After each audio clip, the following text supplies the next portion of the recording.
dan diumumkan sebagai arsitek muda paling berprestasi.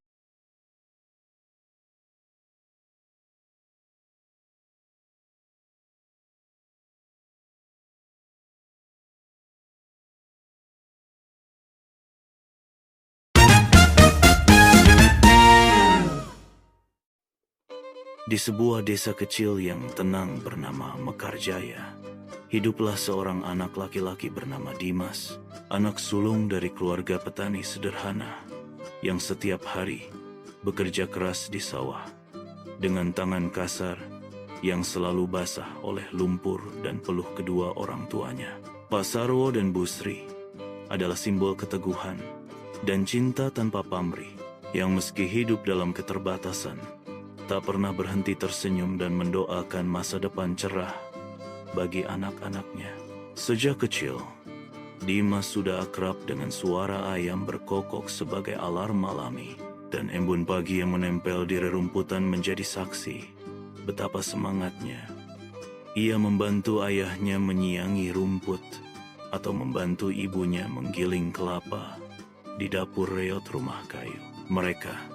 Namun, di balik kerja keras itu, hatinya menyimpan mimpi besar. Ia ingin pergi ke kota, bukan karena benci desa, tapi karena yakin di sanalah peluang untuk mengubah nasib dan mengangkat derajat keluarganya. Setiap malam, di bawah cahaya lampu teplok, Dimas rajin belajar, membaca buku-buku bekas pinjaman dari perpustakaan sekolah atau hadiah dari guru SMP-nya yang melihat potensi besar dalam dirinya.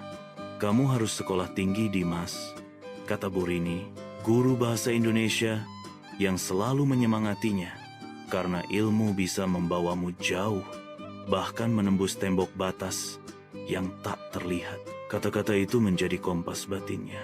Maka setelah lulus SMA dengan nilai bagus dan beasiswa dari pemerintah daerah, Dimas pun pamit kepada orang tuanya, berbekal tas tua, uang pas-pasan, doa panjang yang disematkan di jidatnya lewat ciuman ibu, serta pesan ayah yang menggetarkan. "Jangan pernah malu jadi anak desa, karena desa telah memberimu akar." Di kota besar, Dimas kuliah sambil kerja serabutan jadi pelayan warung kopi, tukang parkir malam hari, bahkan pernah tidur di musola kampus.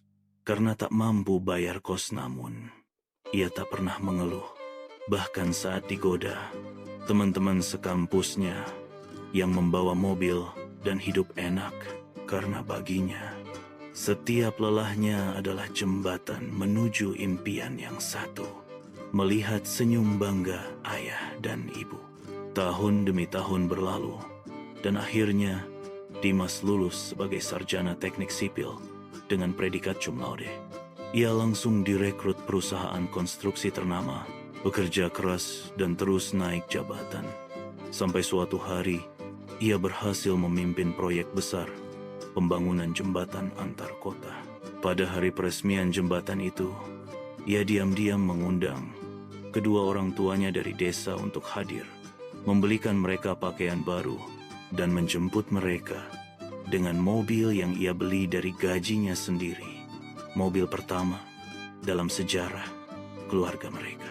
Ketika nama Dimas dipanggil ke podium dan diumumkan sebagai arsitek muda paling berprestasi, sorak-sorai menggema, tapi baginya tak ada yang lebih berarti dari satu momen.